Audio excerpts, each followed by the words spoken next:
Titulares. INAG aclaró que no existe una prohibición de vuelos nacionales en el país. Ministerio Público imputó al autor intelectual del secuestro y homicidio de los hermanos Fadul ocurrido en 2006. Autoridades en Aragua se mantienen en alerta por 4 suicidios registrados en una semana. Apagón en Cuba dejó a más de 3,5 millones de personas sin luz. Bienvenidos a Noticias Altos Visión. Les saludo y tiene el placer de acompañarles en esta nueva emisión. Joseph García.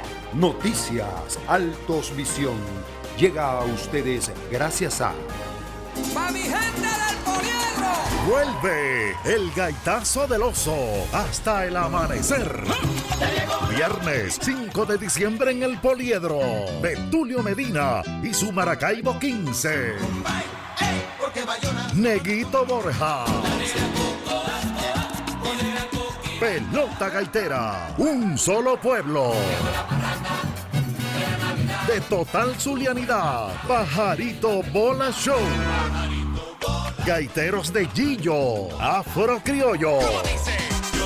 DJ Francisco Freites. Invitados especiales, Luis Fernando Borja.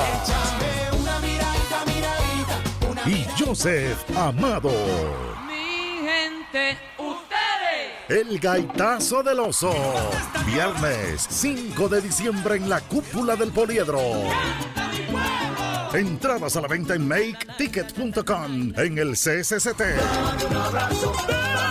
Un evento de Cubix Production, Off Show y con el sello de Peluche Production. Comenzamos. El Instituto Nacional de Aeronáutica Civil de Venezuela aclaró que no existen restricciones sobre los civiles dentro de Venezuela y que es falso que las operaciones hayan sido prohibidas. El organismo aseguró que no existe ningún comunicado oficial que indique la prohibición total de operaciones y desmintió las versiones que señalaban que las limitaciones estarían vigentes hasta marzo del 2026. El INAG enfatizó que continúan trabajando en el cumplimiento de las normativas internacionales y que mantienen una supervisión constante de todas las operaciones aéreas dentro del país. La aclaratoria se produce en un momento de tensión geopolítica luego de que el presidente estadounidense Donald Trump anunció el cierre total del espacio aéreo venezolano para aeronaves estadounidenses, citando razones de seguridad nacional y operaciones militares en el Caribe. Ante eso, varias aerolíneas han cancelado vuelos hacia y desde Caracas debido a la incertidumbre y las advertencias de seguridad. Mientras tanto, los pasajeros se mantienen a la espera de nuevas directrices por parte de las autoridades aeronáuticas europeas y latinoamericanas. La Asamblea Nacional aprobó en primera discusión la ley derogatoria de la ley aprobatoria del Estatuto de Roma de la Corte Penal Internacional para poner fin a la competencia de ese tribunal internacional en Venezuela. Al presentar el informe de derogatoria, el diputado Roy Daza expuso que esa decisión parlamentaria es fundamental para la democracia venezolana, dado que la CPI actuaba con fines ajenos a los que motivaron su creación y que actualmente se encuentra instrumentalizada por factores fáticos, económicos, políticos y culturales de otros países. El parlamentario señaló que actualmente se pretende introducir en la Corte una herramienta de agresión contra el país y buscan suplantar la legislación venezolana con leyes internacionales. La actuación indebida de la CPI es uno de los argumentos para proponer la derogatoria del documento, mientras que los parlamentarios aseguraron que ese organismo ya ha recibido denuncias sobre el bloqueo económico y las sanciones contra Venezuela. La Asamblea Nacional habría aprobado más temprano un acuerdo que rechaza lo que denomina como colianismo jurídico de la CPI contra Venezuela y denuncia el irresponsable incumplimiento de los compromisos de cooperación asumido por la Fiscalía de la Corte Penal Internacional al no designar personal para su oficina en Caracas ni formular aportes a las iniciativas para la justicia venezolana. La justicia venezolana privó de libertad al autor intelectual del secuestro y homicidio de los hermanos Fadul ocurrido en el año 2006. La información fue confirmada por el fiscal general de la República, Tarek William Saab, quien señaló que Gabriel Peñalosa, de 43 años, será procesado por los delitos de secuestro con muerte en cautiverio y asociaciones, siendo la imputación ejecutada por la Fiscalía Nacional Plena. Al respecto, a través de su cuenta en Instagram, el funcionario precisó que Peñalosa fue el encargado de la privación de libertad y muerte de Kevin, John y Jason Fadul y Miguel Antonio Rivas. destacando que la aprehensión se llevó a cabo en Cagua, Estado Aragua, en medio de un despliegue de funcionarios del Comando Nacional Anti-Extorsión y Secuestro CONAS. Vale resaltar que este delincuente se encontraba prófugo de la justicia desde hace 19 años y había evadido a las autoridades con documentos de identidad pertenecientes a otra persona. Autoridades se mantienen en alerta ante el reporte de 4 presuntos suicidios en el estado Aragua en menos de una semana. Autoridades en materia de seguridad y prevención se mantienen en alerta ante presuntos casos de suicidio en la entidad aragüeña, destacando la importancia del cuidado de la salud mental para la prevención de estos hechos. El primero de los casos se registró en la calle El Paraíso, parroquia José Ovalles, con el hallazgo del cuerpo sin vida de un sexagenario quien aparentemente se quitó la vida con una cuerda. Un segundo caso conmocionó a la población con el hallazgo de un hombre de 76 años en similares condiciones, seguido de otro en la colonia Tovar, sector La Capilla. Un hombre de 44 años se quitó la vida, al igual que un hombre de 69 años en el municipio Mariño. Hechos que son investigados por funcionarios del Cuerpo de Investigaciones Científicas, Penales y Criminalísticas a fin de determinar los motivos que suscitaron los mismos y que denotan la importancia de preservar la salud mental, contar con apoyos a la hora de hacer frente a cualquier situación, solicitando asistencia en centros de salud o números de atención psicológica gratuita.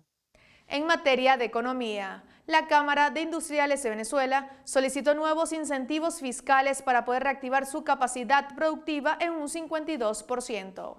Que los pagos de impuesto al valor agregado se realicen de forma mensual y no semanal es parte de la propuesta que adelanta la Confederación Venezolana de Industriales.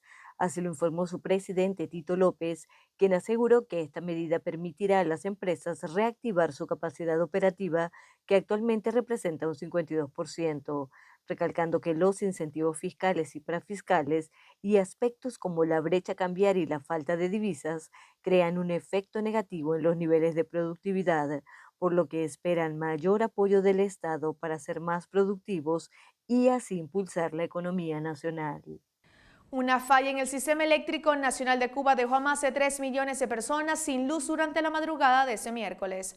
El presidente de Colombia, Gustavo Petro, expresó su preocupación ante la advertencia de Estados Unidos de atacar a todos los países que produzcan o trafiquen droga y los esfuerzos por garantizar la seguridad y bienestar a los habitantes de la Franja de Gaza permitieron la entrada de más de 1.100 tiendas de campaña al enclave palestino.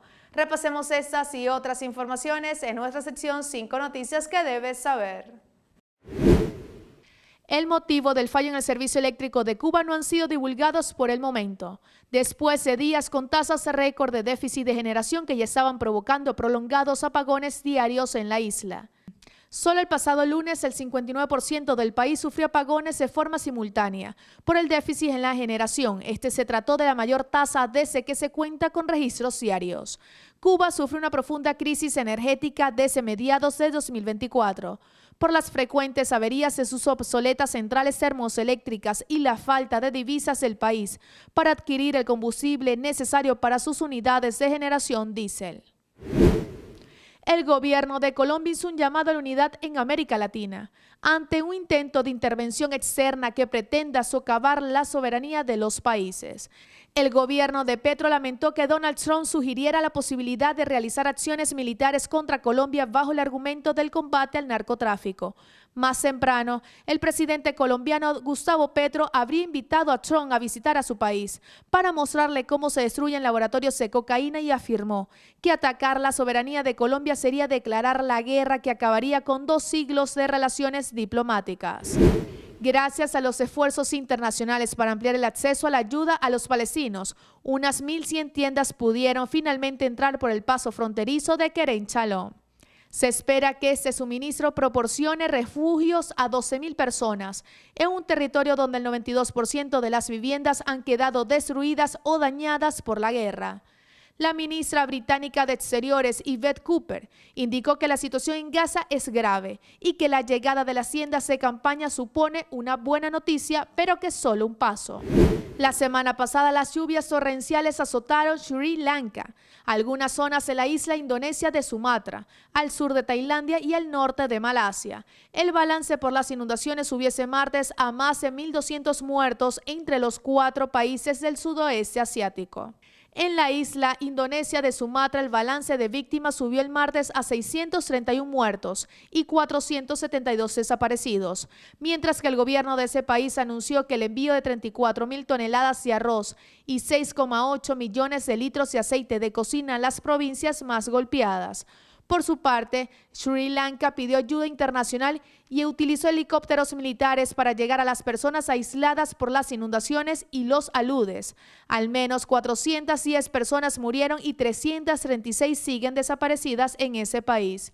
Mientras que en el sur de Tailandia las inundaciones mataron a 176 personas en uno de los fenómenos climáticos más mortales en el país en una década. El gobierno envió ayuda, pero la población ha criticado la respuesta a las inundaciones. Las negociaciones para alcanzar la paz en Ucrania, presididas por el presidente ruso Vladimir Putin y el enviado especial de la Casa Blanca Steve Witkoff, finalizaron ese miércoles tras casi 5 horas de reunión en el Kremlin. El encuentro estuvo marcado por un escándalo tras la filtración de conversaciones telefónicas entre funcionarios estadounidenses y rusos, un incidente que generó tensión en el ambiente previo al diálogo. Previamente, Putin había rechazado las propuestas de paz promovidas por países de Europa. Sin embargo, se mostró receptivo ante las sugerencias de Estados Unidos, sobre lo que Ucrania también tiene buenas intenciones. De esta manera, nos despedimos de esta nueva emisión de Noticias Altos Visión. Recuerda. Noticias Altos Visión, tu punto de referencia informativa. ¡Pa' mi gente del Poliedro! Vuelve el Gaitazo del Oso hasta el amanecer. Viernes 5 de diciembre en el Poliedro. Betulio Medina y su Maracaibo 15. Neguito Borja. Pelota Gaitera. Un solo pueblo. De total zulianidad. Pajarito Bola Show. Gaiteros de Gillo. Afro Criollo. DJ Francisco Freites. Invitados especiales Luis Fernando Borja. Y Joseph Amado. Mi gente, ustedes. El Gaitazo del Oso. Viernes 5 de diciembre en la cúpula del Poliedro. Entradas a la venta en maketicket.com en el CSCT. Un evento de Cubix Production, Off Show y con el sello de Peluche Production.